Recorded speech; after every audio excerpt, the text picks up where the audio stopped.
Salam alaikum. Welcome to Kunafa and Shay, a podcast produced for HowlRound Theatre Commons, a free and open platform for theatre makers worldwide.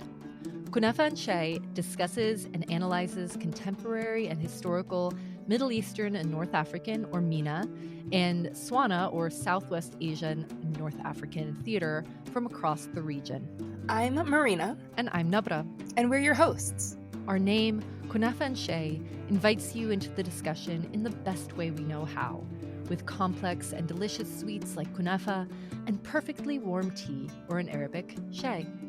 Kunafa and Shay is a place to share experiences, ideas, and sometimes to engage with our differences.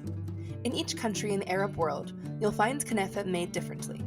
In that way, we also lean into the diversity, complexity, and robust flavors of MENA and SWANA theater. We bring our own perspectives, research, and special guests in order to start a dialogue and encourage further learning and discussion.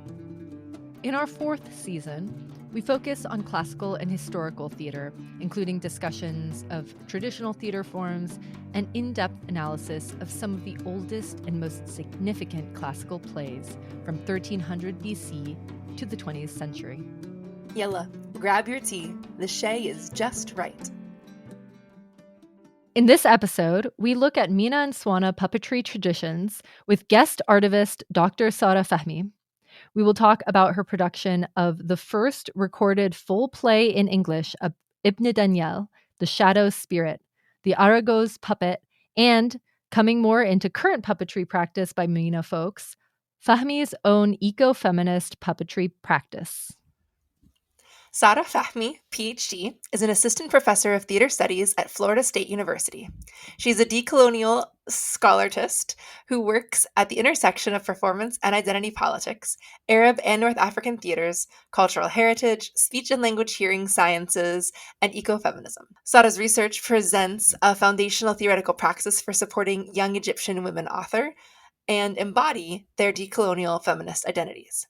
She has devised multidisciplinary site-specific pieces and facilitated applied performance and playback residencies with hundreds of participants internationally, ranging from creative climate communication with scientists to co-created workshops with youth for the UN Commission on the Status of Women. Her most recent creative work is The Butterfly Effect, a performance experience designed for participants to learn from the natural world and to envision themselves as agents of change. Utilizing qualitative and quantitative methods, Sara's publications appear in a range of peer-reviewed theater and social science journals and books, ranging from Theater Topics, RIDE to PLOS1. She's presented at several conferences, including ATHA, ASTER, PSI, and the International Symposium on Bilingualism. Sara has a PhD in Theater and Performance Studies from the University of Colorado Boulder, where she led university-wide restructuring and served as an executive member of numerous campus strategic planning committees. Sara is actively involved in the field. She is a co-founder and chair of the Middle Eastern Theater Focus Group at the Association of Theater and Higher Education, and she is actively involved in ASTER, the American Society of Theater Research Conference, and MENATMA, the Middle Eastern North African theatremakers Alliance Programming Subcommittee. Sara, it's so great to have you on Kunafa and Shay again. You are our first two-time guest on this podcast. Oh my goodness, I am so incredibly honored to be the first two-time guest. It's always a pleasure being on this podcast and seeing you two and chatting with you. So I'm really honored to be here. So thank you. Yes, we love having you. We couldn't do a historical MENA theater podcast season without Sara Fahmy. It was very important. So I'm like the history nerd. It's kind of funny. It's good to have close friends who are also incredible scholars and artists. So this is very fortunate for us. So you've called yourself an accidental puppeteer, which stems from an artistic encounter with a playwright that Nabra and I love, Ibn Daniyal. I am very much an accidental puppeteer. It's kind of funny because, I teach my classes and I'm currently teaching a Royal Theatre History class, and the students are always like, there's always puppetry in your classes. And I'm like, yeah, I guess I always gravitate towards puppets.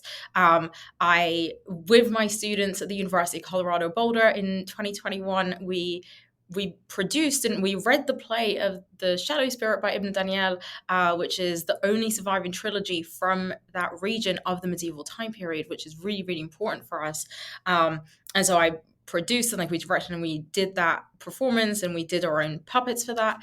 And then I also, in my own work, I've done a lot of work in Egypt and with looking at how young women can embody their own decolonial feminist identities through shadow puppetry and through puppetry as a medium that kind of transgresses through time and space and geopolitical boundaries and allows you to step into something that's different, and in order to kind of bring upon and draw upon these different legacies and ways that you're connected through embodied manners.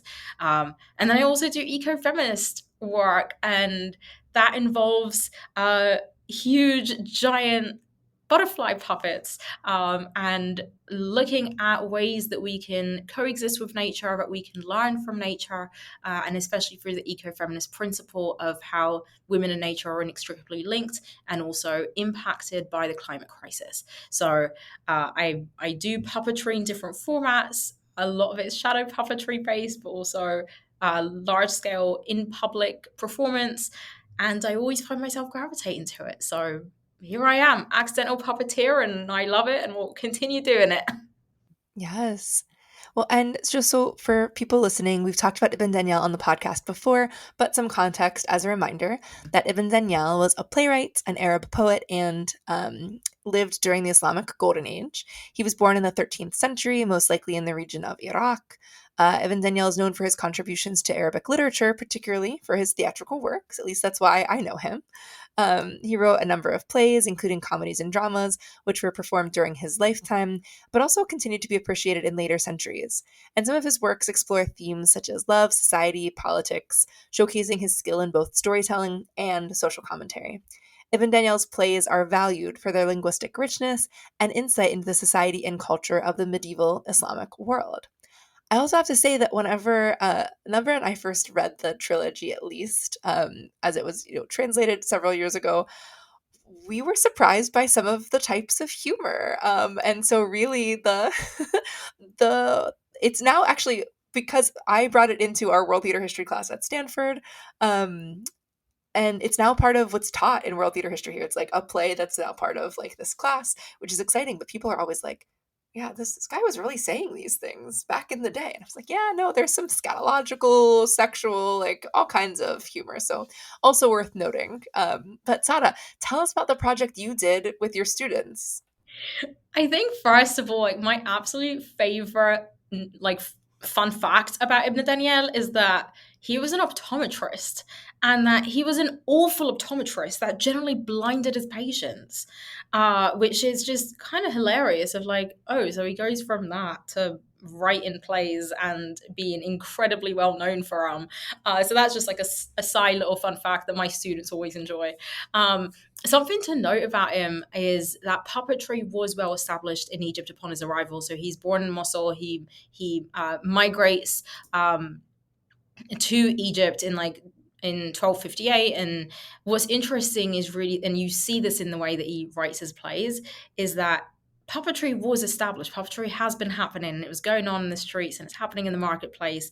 And what he really does is that he brings in his brilliant poetry, and his poetry is kind of a mixture between Quranic verse and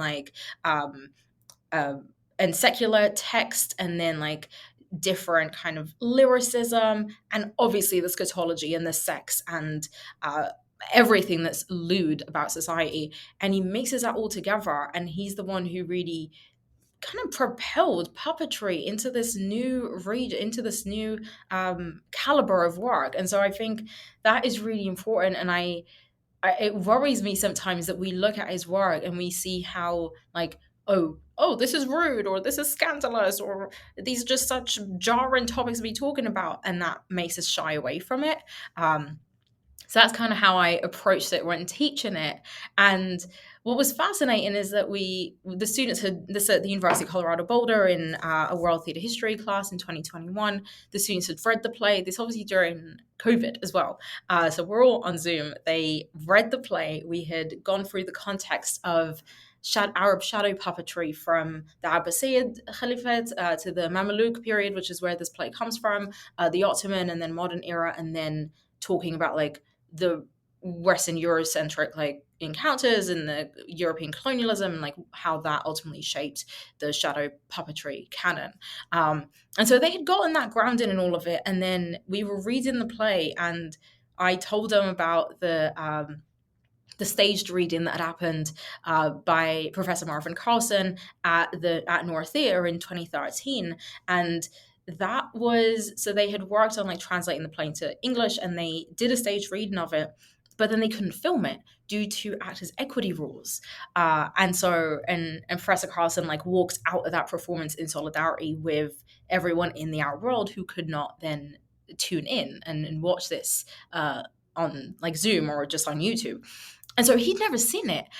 So I invited him to our class to chat with the students, and we kind of got a little bit more context about the translation process and understand more of the text and like some of the jokes that are in it and why is it funny, why is it not funny. And I think something that was really exciting is that I wanted us as a class to work on one act of it. I wanted the students to kind of just pick one moment, and then we could put that on its feet with puppets. And they really enjoyed it that we ended up producing the entire play, and that was their final project. So the students split up, they self-assigned themselves as some of them were directors, and then some of them were the puppeteers, some were the puppet creators, and so they made the puppets, and we don't have an archive of what these look like, so they were making them from scratch based off of the description from the play, from the script itself. Some were also lighting designers, because even though there obviously isn't lighting in the original, we kind of wanted to play around with that. And some of them were interested in going through the script and understanding, do we adapt it? Do we stage it as it is? What's the value in either choice?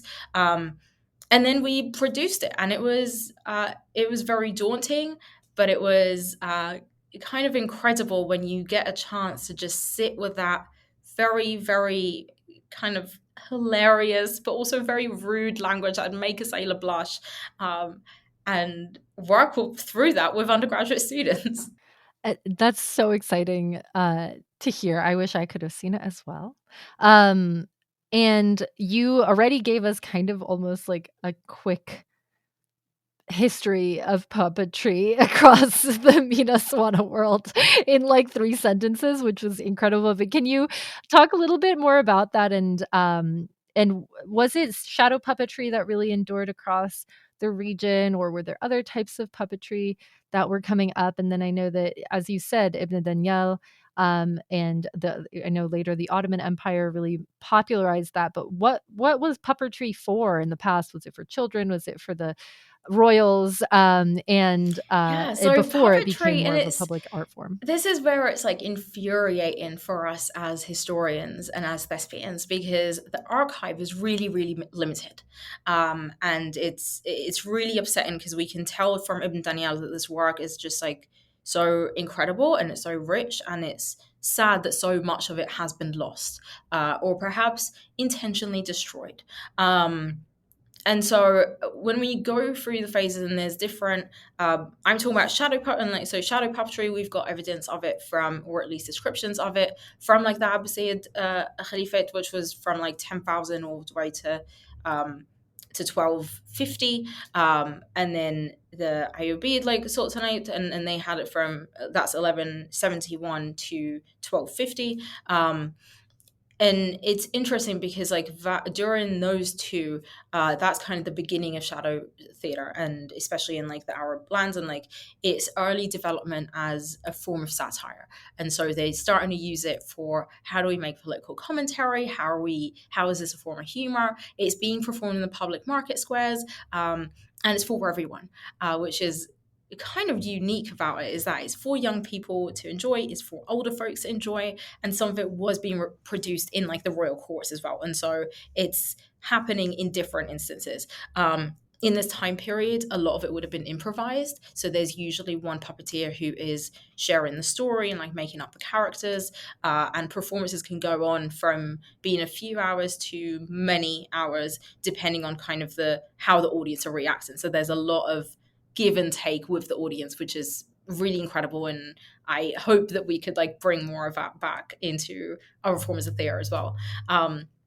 The Mamluk like time period, which is what Ibn Daniyal is like writing in, that is really the heyday of this shadow puppetry. That's where we've got the most amount of documentation of what these puppets would look like. We've got the most documentation of where they might have been taking place and what their functions were as well. This is also an interesting time because Ibn Daniyal like comes in and he's hired really for the fact of like he's able to kind of elevate puppetry into a different sphere. And that was what they were really interested in. So like the Arabs were really strong on poetry, and they had incredible poetry and very sophisticated poetry, and puppetry up until that point really wasn't meeting that same standards. And so Ibn Daniyal comes in and he starts writing scripted performances for the first time in the Mamluk time period. And then he also starts working with specific stock characters. So we're seeing more and more folk characters, more stock characters, and these are characters that would have been very recognizable for a lot of audiences, but they're also carrying on from different Arab and North African, like Middle Eastern, like stories and histories, and so they're bringing all of that into the puppetry, which makes it very accessible for everyone. And then we see that in the Ottoman time period, things start to shift a little bit, and then you've got like different interactions, and you got to remember that like in these time periods, like there's a lot of different societies are mixing in different ways, and there's different cultures that mix in different ways under the same empire. And so with the Ottoman, there was a lot of advancement for we want to change like how the shadow puppetry like plays is structured, innovations in terms of what the puppets are capable of. There's also like Aragoz like from the Ottoman time period, and so what I'm speaking about at the moment is like shadow puppetry, but there's also 3D puppets that like don't exist behind a shadow screen. So those are two separate things, and they both have their incredible traditions, and they're still being produced today in the region. And then during, I think the fourth period, which is where we get a lot of our evidence from, is from like a lot of Orientalist encounters, especially like the German Orientalists. And this is where it's important to note of we know what we know today because of European colonizers' perceptions of their recordings, of their historical annotations, and oftentimes of the way that they categorize and kind of took back puppets with them. So a lot of these shadow puppets currently exist. Some of them are in Istanbul, in Turkey. Some of them are in Madrid, in Spain. A couple are in some libraries in Cairo, and then in Germany. And there's a lot of our documentation, especially for this time period, like the Mamluk time period, is from German and French Orientalists, specifically George Jacobs, if that name rings a bell at all. But yeah, it's fascinating to see what we have our hands on today and how it's still being used in public as a form of entertainment. And what brought you into the world of puppetry and puppetry research, especially? Why were you drawn to that versus, the millions of other types of MENA and SWANA art that you could have talked about or researched? And also, talk to us about some of the other things you are interested in and are researching, but why did that become such an interest of yours? I think it's twofold. One part of it was being an educator and having to teach like a world theatre history class and being consistently infuriated by the dismissal of performance and theatre in the Middle East and North African region. And so part of it was that of just delving into what types of indigenous and pre-European, pre-modern forms of theatre exist. And so that started a lot of like the puppetry workshopping and trying to learn about that. And luckily I found the script that was translated by Marvin Carlson, like Safi Mahfouz, and it's in English, and that's the only script that exists in English, which is also kind of interesting of like when we talk about our own legacies as historians and as scholars of what we're focusing on archiving, and the fact that this was so incredibly difficult to translate and there's only one translation of it, I almost feel like the responsibility of continuing to tell that story and to share it with university students, because it's absolutely phenomenal. So there's that part of it. And then in my own practice, I do devised theatre work, and I'm drawn to puppetry because that there's something that's different. I do a lot of work that is with people who don't identify as being thespians and people who don't have a theatre background at all. And when you use puppetry, a puppet is kind of like an extension to the body. A puppet is something that can allow you to express yourself in different ways that doesn't feel as threatening as doing it with your own body. And especially I work a lot with young women. And when we're thinking of like, how do you connect with your maternal ancestors and with the legacies of like feminists, like from your country and from your region, working with puppets, and then the step further is like working with yourself behind a shadow screen. There's something that is interesting about like the ephemerality of a performance and the ability to kind of extend beyond like the immediate time and space. It's like puppets can kind of transcend us into this greater kind of space of imagination, and they're so simple, and and I love being able to work with people and have them create their own puppets as well, because there's something that is so creative and so intricate but also so personal about that experience.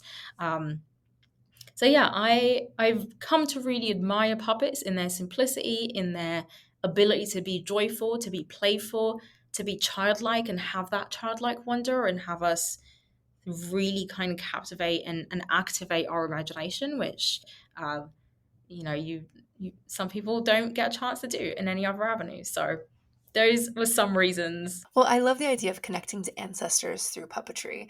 It's something I don't think about frequently when I have seen puppets used in theater. I mean, I think until recent years, I had a negative connotation of puppetry, or one that was very infantile, of like a puppet is like a Muppet that you see on children's TV. But like, yes, those puppets exist, and they require a lot of skill to operate. There's this art form. I just didn't have any knowledge or understanding to really appreciate puppetry as an art form.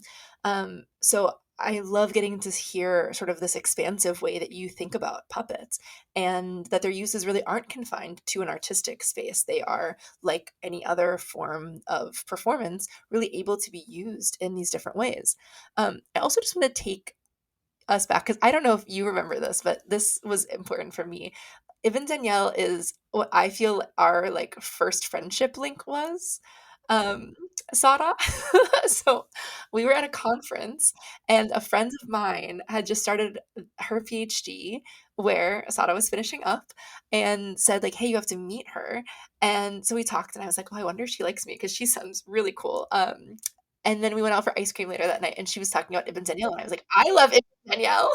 So I bring this up because, first of all, I think it's a very cute story. Like, we were talking about ice cream, we were eating ice cream, talking about these things, and I was like, "Oh my gosh, like we're building this coalition in theater." And that's part of what I like about this season too, is like seeing you as a scholar, as someone who's like, nope, I need to expand like what is taught. I need to expand how we think about these things, and knowing that we're just not on our own islands anymore. Like, if we're on an island, we're there together, and we're trying to figure out how to build these bridges that had, I don't know, been burned or ignored in other ways by the academy. So I don't know if that thought makes sense as a whole, but I just find this really heartening, because I remember when I discovered Ibn Daniyal, I talked to Nabra, and I was like, no one knows about this guy.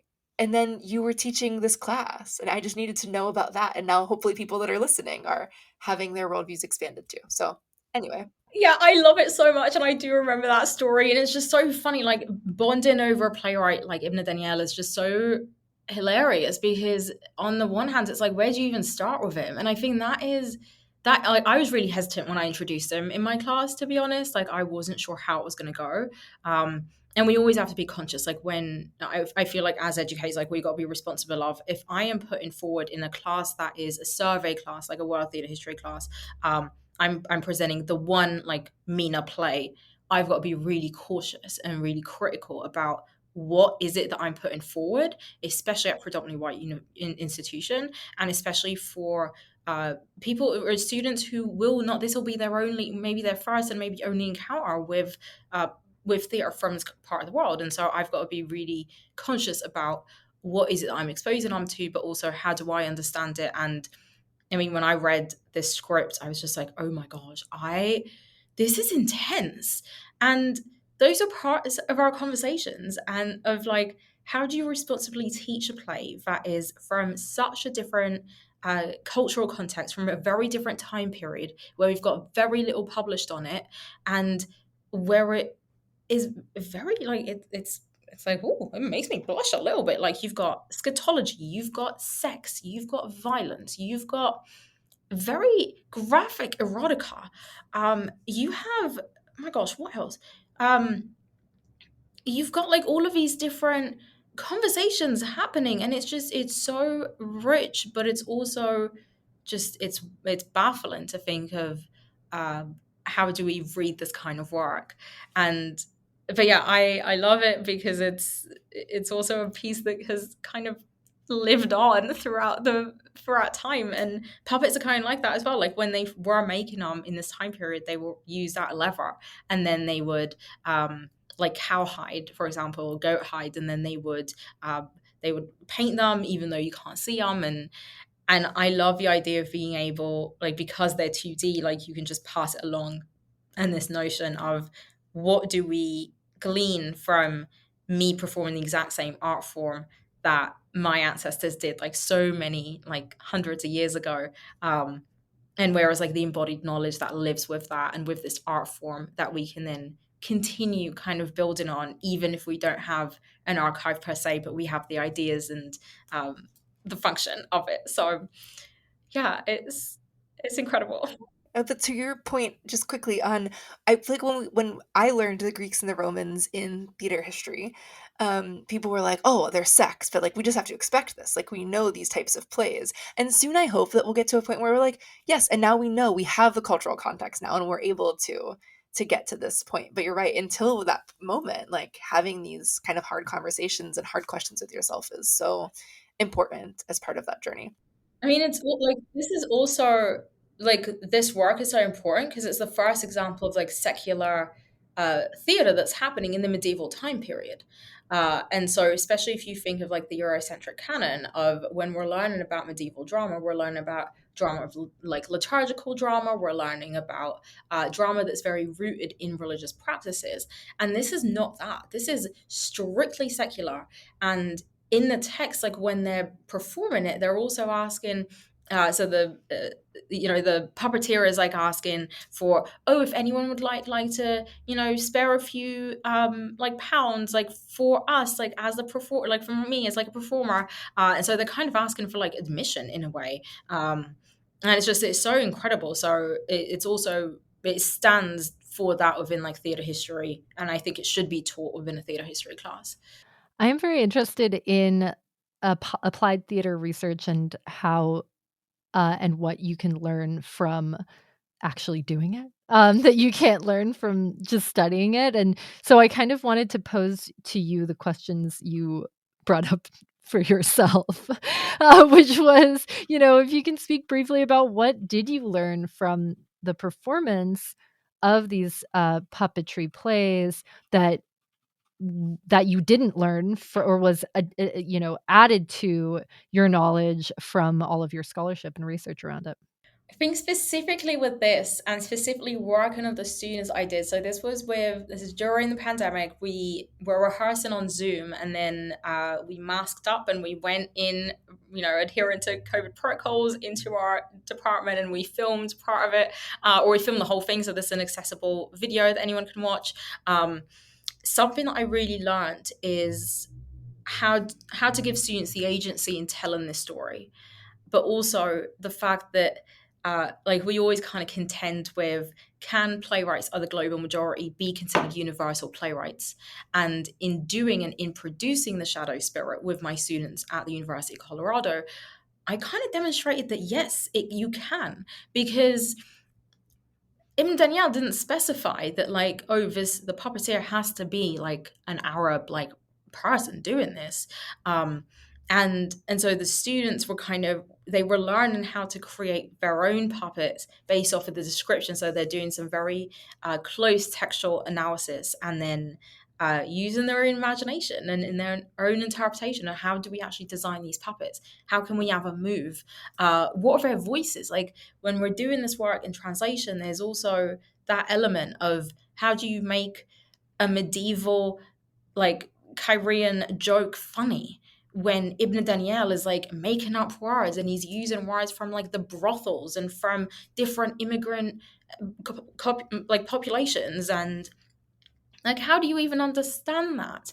And so it's interesting to see how we can start putting our own ideas and like making it make sense for us in our own cultural context, in our own time period, while at the same time respecting it for what it is, and not wanting to change it, and understanding that we can get the messages behind what Ibn Daniyal is saying and apply that for ourselves, even though we're not from medieval Cairo, which is really important. And yeah, the students had a lot of agency in how they got to put this on its feet. So it was exciting. It was hard work, but it was really fun at the end.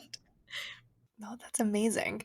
Well, I want to move over to, because you told us that you talked to Nabil Bakat about the Aragoz puppet when it was this puppet that was recognized as a UNESCO Intangible Heritage Artifact a few years ago. Can you tell us a little bit about your conversation? I think you reached out in the context of your dissertation. We would love to hear more. Yeah, so I reached out to Nabil Bahgat, who is this incredible puppeteer. Please look him up. At first, I got in touch with him because I wanted to learn more about Ibn Daniyal, and I was like, it does not make sense that he would not be performed in Egypt, but also, like, there's a lot of text here, like, how is this performed? And he has a troupe that was called Wamda. So beam of light in Arabic, and he would produce a lot of shadow puppetry. So a lot of it was Ibn Daniyal's like stories or plays, and then some of it was like original plays that him and his troupe have written. And then he also worked to get the Aragoz like puppet in Egypt categorized uh, as an item of like intangible cultural heritage, which is just so incredibly important, because when you think of the legacies of how many people are genuinely preserving the art of puppetry today, we can count them on one hand, and like Nabil is one of them, and that's sad, because it's a dying art form. It's a form that requires a lot of skill, and we're not really teaching our young people how to make these puppets anymore. And so in him working really, really hard to actually get that classification, that means that UNESCO recognizes it, that it's something that will always make sure it does not get erased throughout history, and as we continue kind of developing in new ways of like what theatre looks like. So that's really quite cool. And he does the shadow spirit, but he does like a censored version of it, that he said that would be appropriate for children. And I'm like, oh, that's good. I don't think children need to be reading this script in this day and age. I don't know how they do that, but so yeah. And to give a bit of context about the Aragoz puppet, it's a traditional form of puppetry that originated in Egypt, and it's a popular folk art and entertainment form that's been practiced for centuries. The Aragoz puppet involves the use of small hand-carved wooden puppets manipulated by puppeteers to enact stories, often accompanied by music, chants, and dialogue, which is resonant with a lot of different types of puppetry from the region. Additionally, the characters in Aragoz puppetry typically represent various social classes and stereotypes found in Egyptian society, and the performances often include humor, satire, and social commentary. The stories enacted by the puppets may draw from folklore, mythology, historical events, or contemporary issues. And they're usually performed in public spaces such as markets, streets, festivals, where the puppeteers attract audiences with their lively performances. Aragoz has declined in popularity in modern times, but as Sara was talking about, there are efforts to preserve it. And puppetry and that kind of public art and humor continues to today in Egypt in a lot of different forms. And so when it comes to Aragoz, was that the type of puppetry that Ibn Daniyal was working with? How is it the same or different than other types of puppets in the region and even in Egypt? Would that be kind of the puppetry of Egypt, or are there a lot of different types that you would categorize? Yeah, I mean, so Ibn Daniyal is specifically working with shadow puppetry. So he was not working with the Aragoz puppet. So yeah, so his plays are written for like these 2D lever puppets that are meant to be seen just from the other side of the screen. Um, so yeah, so that was interesting. I'd say that today that both is still pretty common. You see a lot of like the Aragoz, especially like at different like festivals, like public festivals and celebrations and stuff. But I think to Marina's like earlier point, like we do have that association of puppetry being for children, and so which is not true, and so you tend to see them in association with events that are for children or for young people. But yeah, they're still happening, and they're really funny. Like the Aragoz like puppet is they they're very witty, and I think that's something that we forget about uh, plays that come in from that part of the world, is that they're full of satire and they're full of comedy, and they're somewhat lighthearted, but like they're also very deeply political and satirical. And you can see that through the different like stock characters. So yeah, they're happening, they're still taking place, but it's also difficult because like when you've got like theater is competing with film and with like social media and with all of these different forms of entertainment.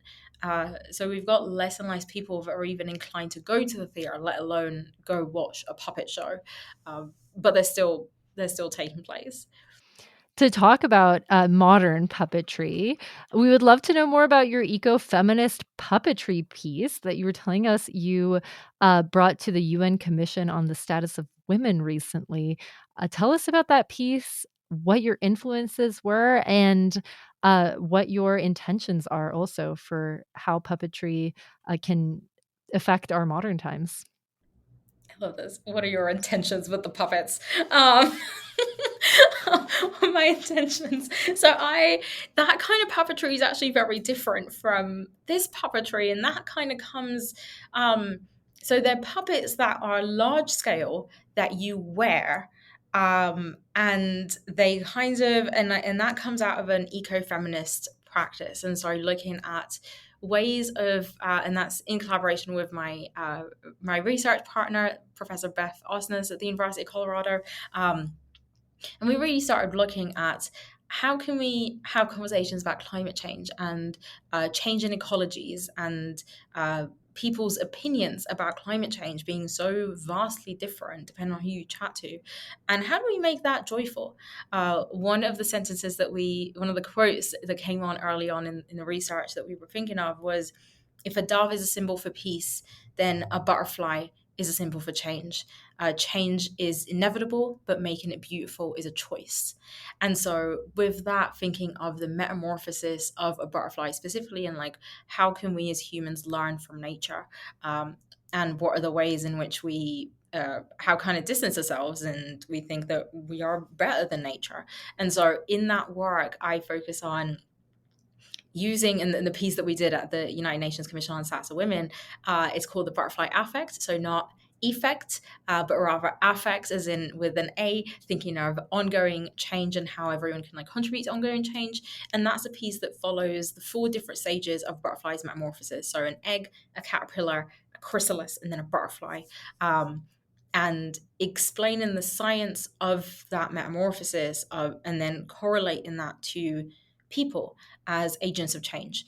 And so the idea is that like through this 35-minute immersive performance, which is kind of like a guided meditation in a way, participants who go through it are able to then envision themselves as agents of change by co-becoming and co-metamorphosizing as a butterfly. And it's so fascinating because it's such a simple, somewhat like goofy kind of looking thing. Like you do not expect that puppets, especially butterfly puppets, can be so provocative and can be so emotional. And yet people leave these experiences saying, I am learning to step into my new skin. I am learning to be more confident, to take up more space. People have left it crying, which is kind of incredible to think of, like, what something that is so simple as puppetry can initiate in people. So yeah, and that's kind of why I do puppetry. Of is these tiny ways that we can enact joyful change, and it really lasts in ways that you don't expect it to. That's so beautiful. And can you tell us, how was it received at the UN Commission? Yeah, so the Commission on the Status of Women, it was incredible. And this is a piece that, it's a touring show, and it's funny because you really need hammock stands and then one suitcase. The entire show fits in one suitcase, so it's very portable. And this is a piece that we've done in Colorado, in Florida, in New York at the Commission on the Status of Women, but also with like universities in Ireland and Scotland.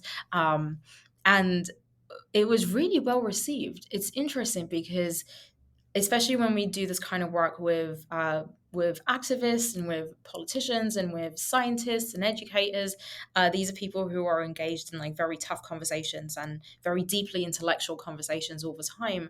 And they were stepping into this, and they leave being like, this is encouraging me to think in a different way, and it's reminding me to be present and to pause and to have a moment for myself. And it's interesting because I think that we can use puppets, and we kind of demonstrate that through the butterfly affects, of like, we can use puppets as a way to engage the other parts of ourselves.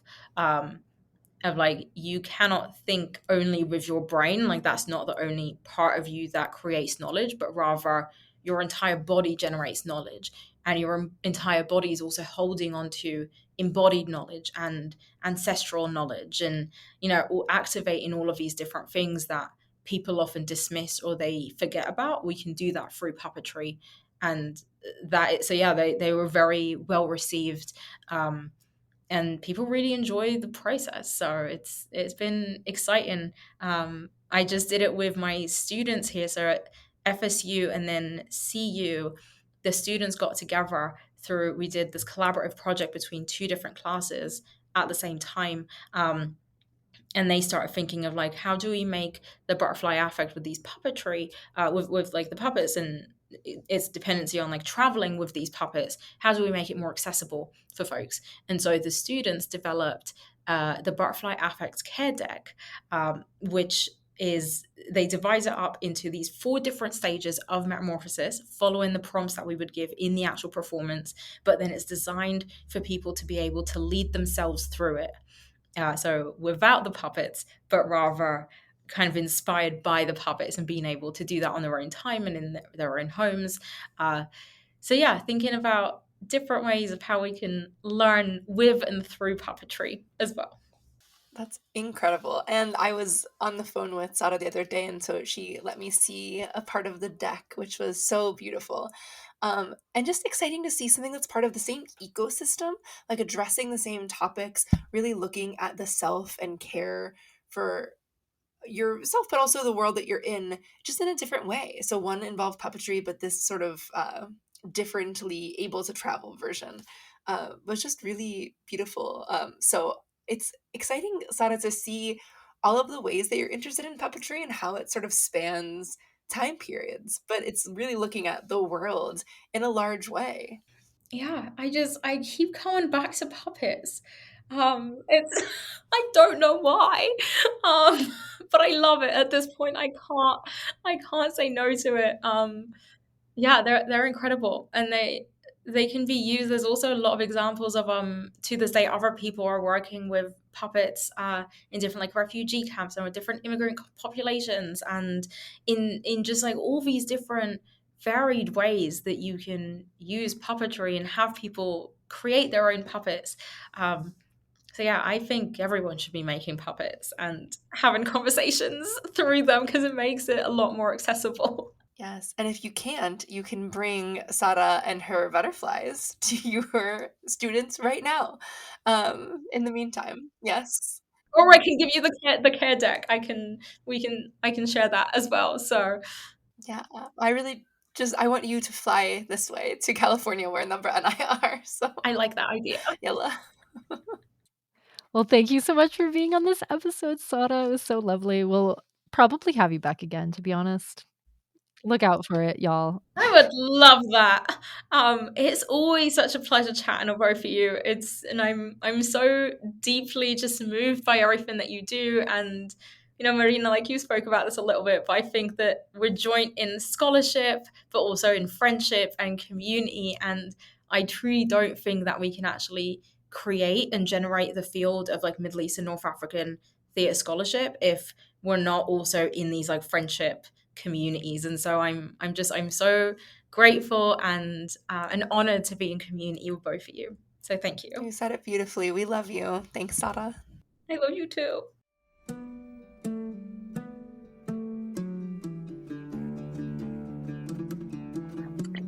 This podcast is produced as a contribution to HowlRound Theatre Commons. You can find more episodes of Kunafa and Shay and other HowlRound podcasts by searching HowlRound wherever you find podcasts. If you loved this podcast, please post a rating and write a review on your platform of choice. This helps other people find us. You can also find a transcript for this episode, along with a lot of other progressive and disruptive content on the howlround.com website. Have an idea for an exciting podcast, essay, or TV event the theater community needs to hear? Visit howlround.com and contribute your ideas to the Commons. Yalla, bye.